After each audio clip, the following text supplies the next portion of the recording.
mixtape website. I'll try to get that all completely up to date by the end of this week. Good morning, morning. It is March the 7th, 2022. I've lost track of what week it is, but it is midterm season up at the Tennessee Technological University. So you all are stressed and messed and ready to be blessed by spring break. You are stressed because midterms are a mess, but we will gratefully accept the blessing of spring break, which begins for this class on Friday. No class on Friday, and we will resume our activities on the first day of spring, the vernal equinox, on March 21, 2022. And on this Sunday, your clock goes forward 1 hour, and it will stop getting dark in the afternoon. Sun will set a little bit later every day until the summer solstice. So spring is springing. We felt the first breath of spring these last few days, and now it's going to be cold this week. It might even snow on Friday, but comes in like a lion and out like a lamb. We had a little bit of that lammy summer 70s weather, spring in Tennessee. The Indigo Girls on their 1990 album, Nomads, Sinners, and Saints, had a song, Southland in the Springtime. If you've never heard it, go listen to that song. It's one of the many reasons why I moved from Michigan to Cookeville, Tennessee. So today is one of my favorite things of the whole thing. We're going to learn about music festivals as utopias and dystopias, and then we are going to segue on Wednesday into reading a music-based utopia dystopia novel that takes place during a pandemic and a global terrorist crisis. It has no resemblance to our actual world whatsoever. I kid you fully, because this is so prescient. This novel, Song for a New Day, is like exactly what our world is. And the protagonist is a teenage girl growing up in a pandemic, and she only can see reality through hood space. She has to go into a virtual reality hoodie to go to a concert. And then she discovers that there's a secret underground of people who have concerts in person. Oh, Lord have mercy. I like going to meetings online. I've learned to go to church online. I've gone to my 12-step meetings online. Work meetings, better to be a Zoom than an in-person meeting. But you cannot go to concerts on Zoom. I mean, I have gone to concerts on Instagram Live, Facebook Live, but it's just not the same thing as being there. But the history of the American Music Festival, my friends, is a utopian and a dystopian tale of great legend and great report. And so I will share with you a little bit about what I know about utopias and dystopias and music festivals. And actually what I know is quite a bit. So I will try to reel this thing in about 30 minutes of talking, and you all will have an opportunity to ask me some questions and make some comments in the chat, for which we do give points in this class. And so utopia comes from an ancient Greek idea of the good place. The good place. Also, it's a pun on the word no place, because the good place is no place. If you study history and reality and even theology, it starts out as a utopia in the Garden of Eden, but then we get kicked out of the garden, and it's rough ever since that, since Adam and Eve and the serpent and all that stuff. So utopia has been stories and movies and songs and books that people have made that envision a world that is a better place. And then likewise, there is a dystopia that is a bad place, a terrifyingly horrible place, not heaven but hell, not good but bad, evil, pure evil. And most, based on some science fiction that I've read and seen in movies, and based on some theory, this is one of my academic areas of study, is utopias and dystopias, as well as practical understanding of them, like intentional communities and communes, is that there's no pure good and there's no pure evil. And so there was a theorist I read in graduate school by the name of Tom Moylan, and he coins the term the critical utopia or the critical dystopia. And so it's actually kind of a mixture of the two. And you may be when you were growing up maybe remember the Hunger Games. If anybody remembers the Hunger Games, you can drop that in the chat. If you had to read a utopia or a dystopia in high school or middle school English class, please drop that in the chat, and I'll look at that a little bit later. But it is my thesis this morning that the American Music Festival is a combination of the utopia and the dystopia. And I would love to know what utopias and dystopias you had to read in high school. At least one person is getting points here. Another person is getting some points. If you could name drop some of the utopias and dystopias that you all have been familiarized. So you're familiar with this genre.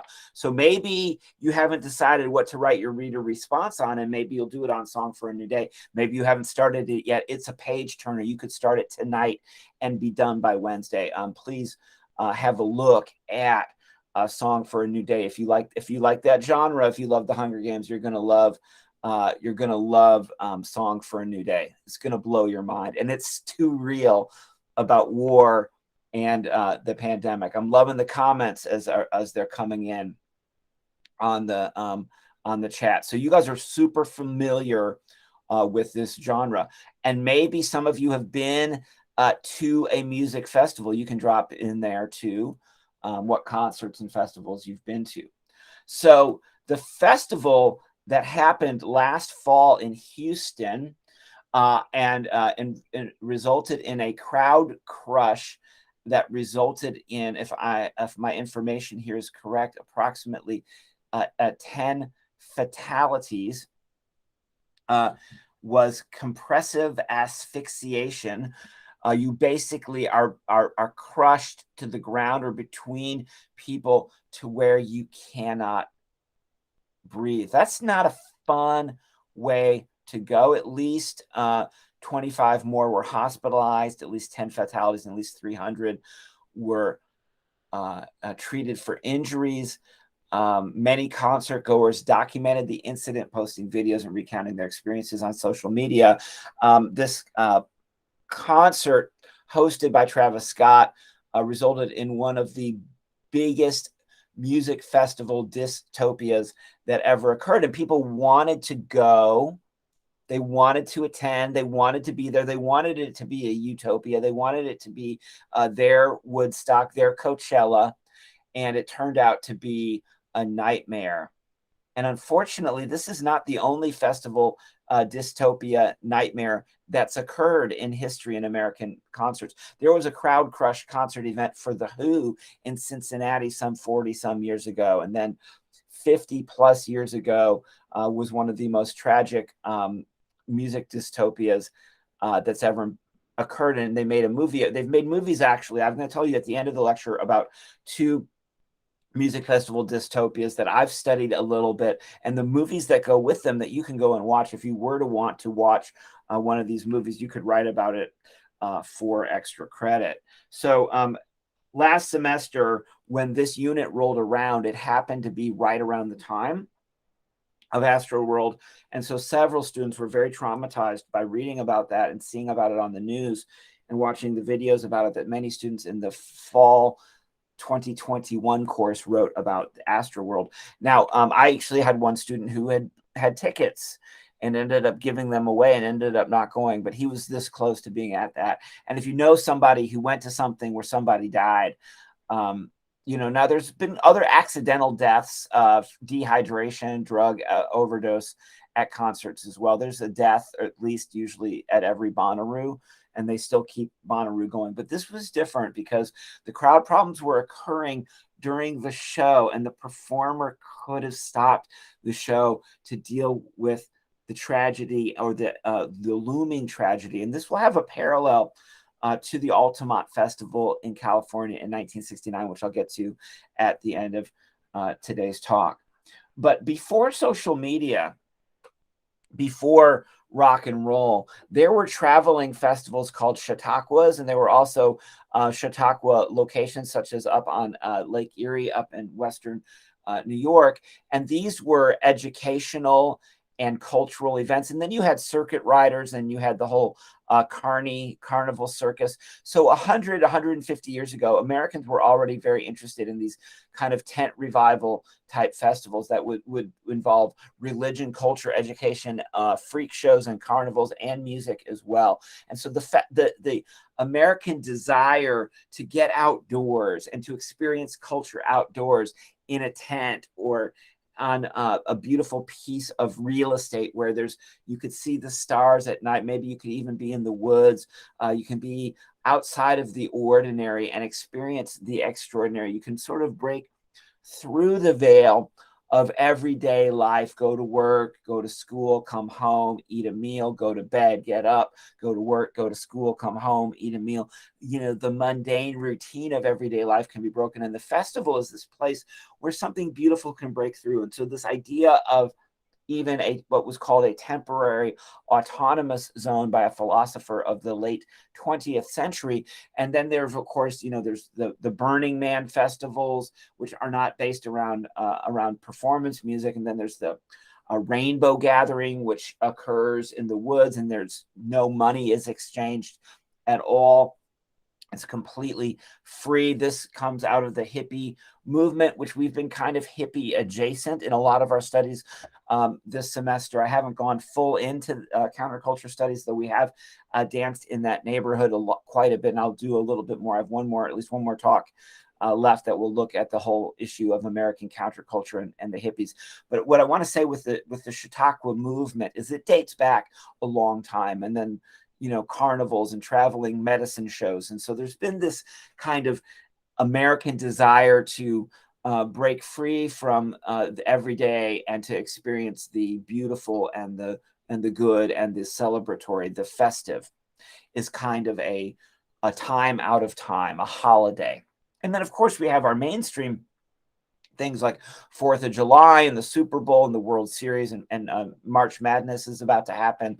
That's definitely a festival. So we have other or even NASCAR or some of these other things. And music festivals don't have to be hippie occasions. They can be like the CMAs or something like that. Maybe somebody on the call has been to Nashville to the CMAs.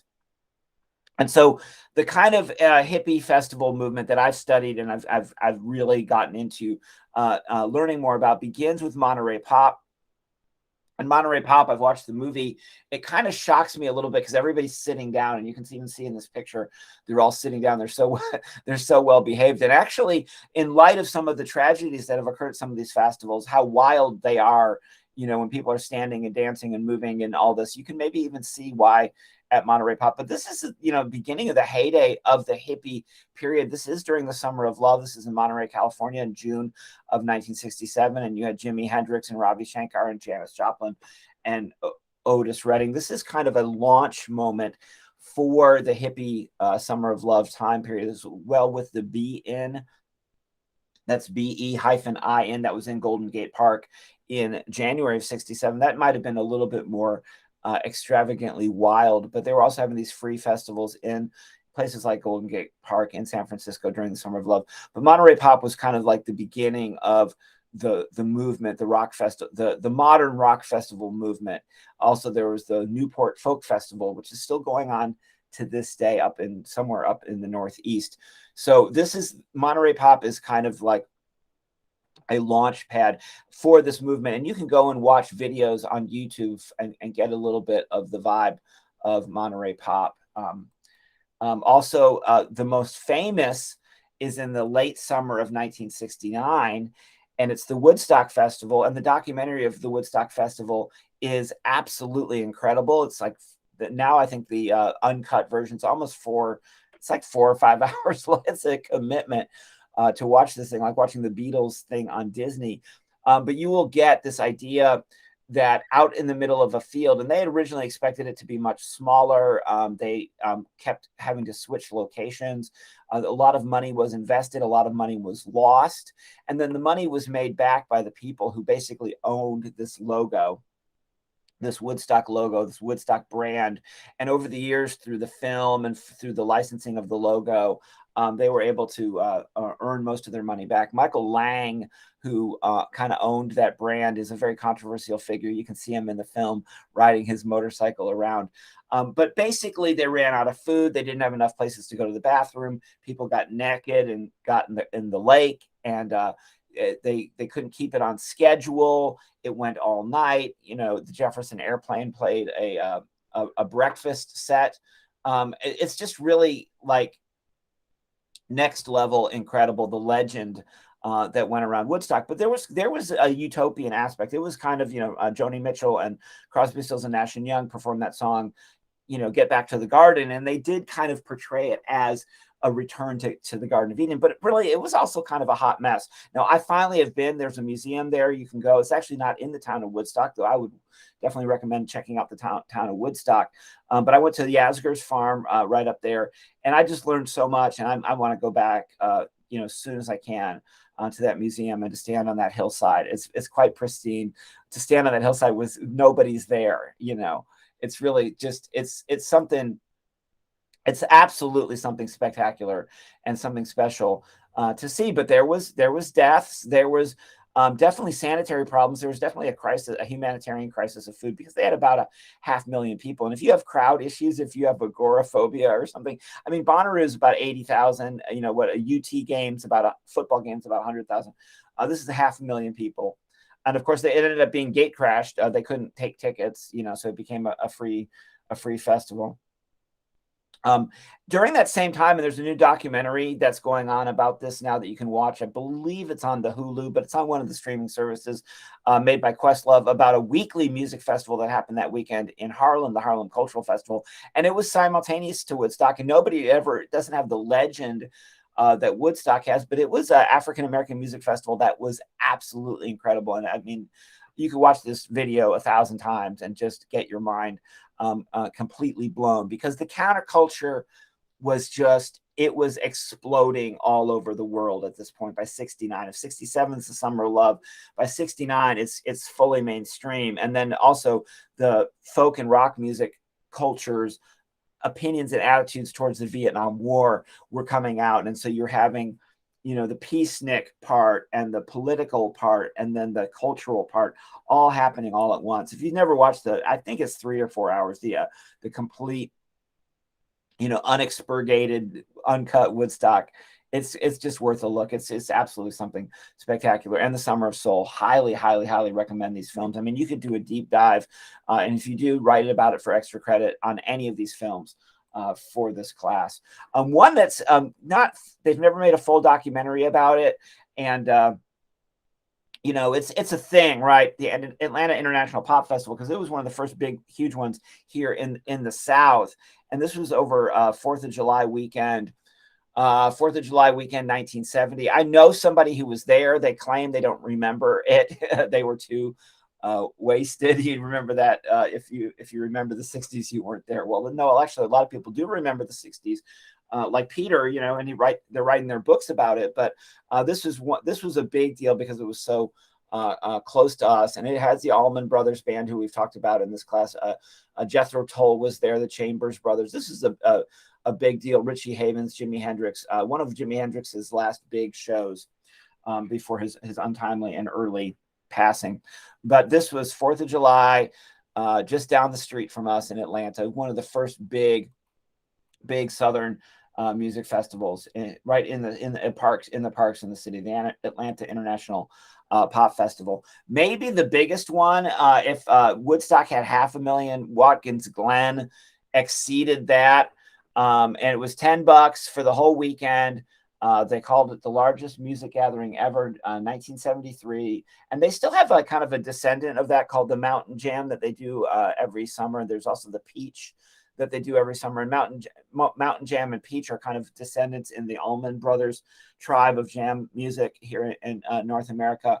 But the band called The Grateful Dead and the Allman Brothers, just did a triple bill for the weekend. And there's some videos on YouTube you can check out. It's wild. People just camp. I mean, nowadays you go to Bonnaroo and everybody's campsites, they're glamping. They got the RV, or they got the multiple gazebos, and they got all their niceties that they can be as civilized as they want sleeping in a field for 4 days in Manchester, Tennessee, y'all.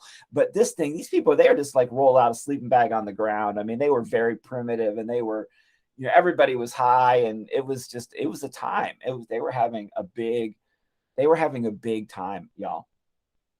So Festival Express kind of spun from this, and this, I connect this with a festival that I'm going to tell you about with that video we watched, and the Jeannie and I got to go to 11 years ago. But Festival Express was a kind of a curated festival, and there's a great film about it that comes out in 2003. It was a 1970 train tour in Canada with the Grateful Dead, Janis Joplin, the band, Buddy Guy, Flying Burrito Brothers, and more.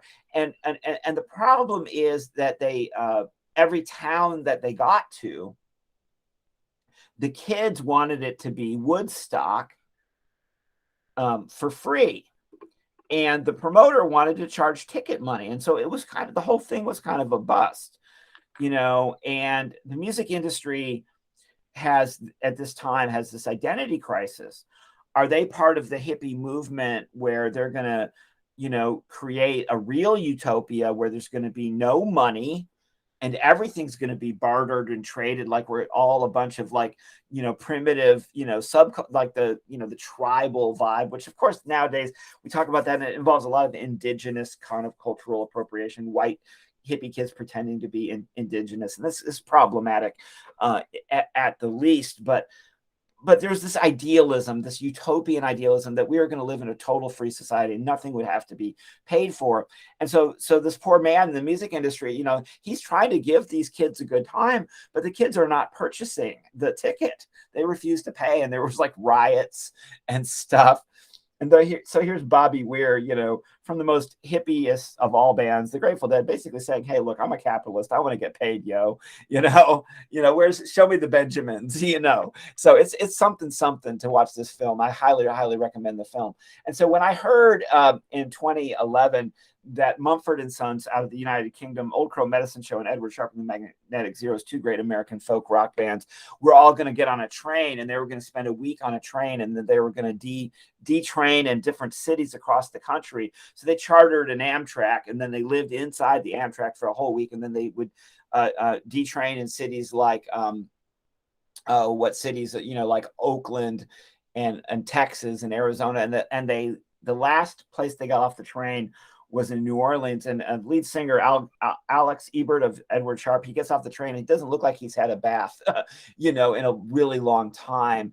And they played just an absolutely incredible show right there on the banks of a river, right down there in the Big Easy in New Orleans, Louisiana. It was just a couple of days before the New Orleans Jazz Fest. It was bristling. And Jeannie and I went, and we had to drive. I had to take time off work, and we had to drive. And I almost got swept off by a tornado. We almost died in a tornado on the way there. Our tornado just missed us in Alabama. But we made it. We had to hustle back because it was the end of the semester. I had to get home to grade some papers. But we were still very young in our marriage. Actually, we weren't even married yet. We were barely just dating. And Jeannie and I just had the most time of our lives, Railroad Revival Tour. And so they're going on a regular. You can go to these. And so the real dark side of the hippie counterculture, the real dark side of the idealism, was the Altamont Festival. And they thought it was going to be, they just thought it was going to be, another Woodstock. As a matter of fact, it was going to be the West Coast Woodstock, engineered and paid for by the Rolling Stones. And the Rolling Stones were on a for-profit tour of America, and they all had debts and they had drug problems. And so they were trying to get a hustle together.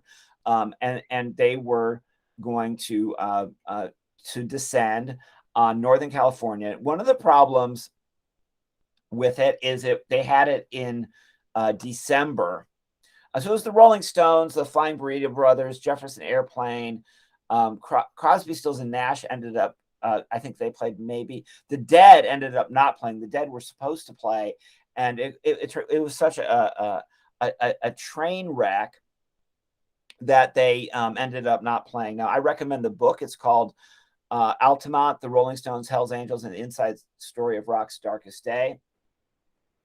But basically, they couldn't get a venue, and they weren't prepared for the crowd. So logistics at a festival today, you need porta potties, you need food vendors, you need drinking water, you need first aid and medical, you need some kind of security or peacekeeping force. And logistics are difficult for a 20,000 person festival. They're difficult for a 100,000 person festival.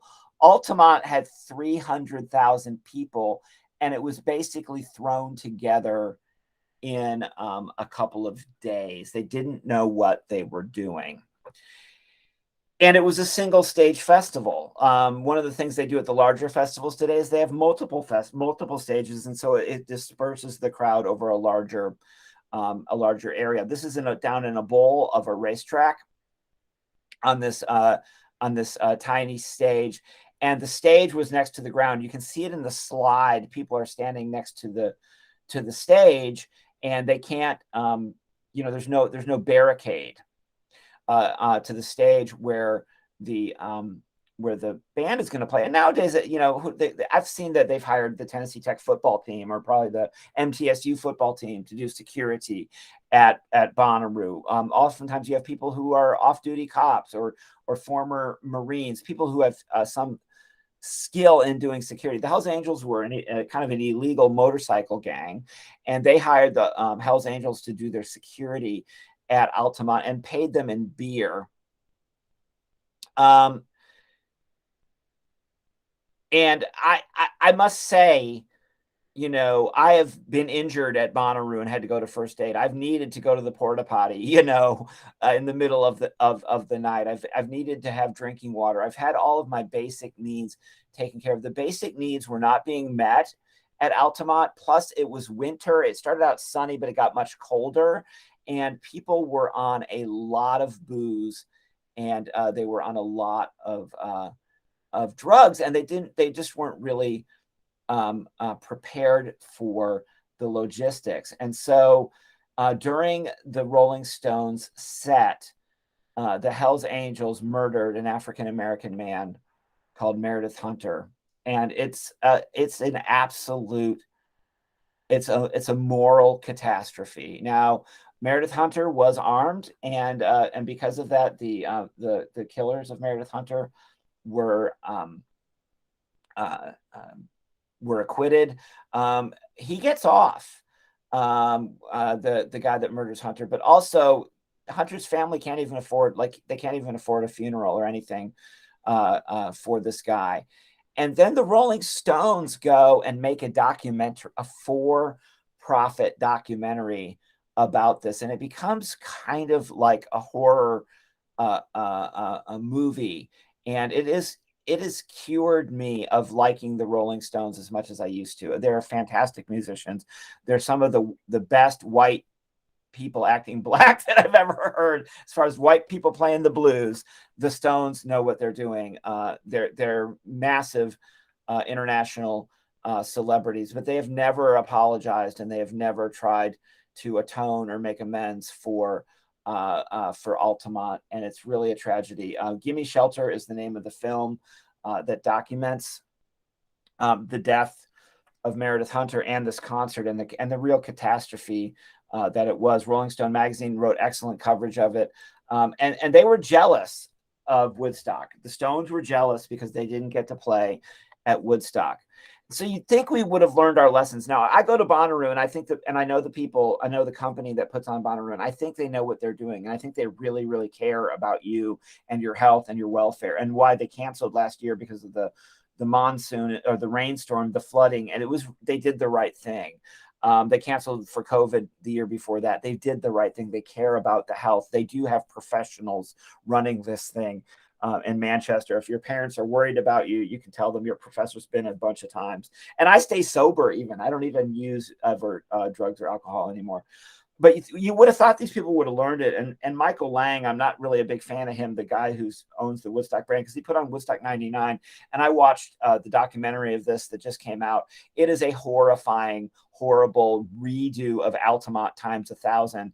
And it's adds this level of toxic masculinity on steroids. It's completely over the top and out of control. If anybody wants to watch the film, I think you probably would have to purchase the stream or be subscribed to one of the services that provides the stream. But if anyone wants to watch the Gimme Shelter film or the Woodstock 99 film and write an extra credit about that, that would be absolutely incredible. Or maybe you want to write your mixtape on something related to the festival scene. There's so many different things to choose from in the festival scene. But the Bonnaroo Arch, which is no more, and the Manchester Festival that started around the turn of the 21st century, is the top 21st century music festival in the world. It's one of the best music festivals on the planet, and it's one of the best in America, and it's right here in our backyard.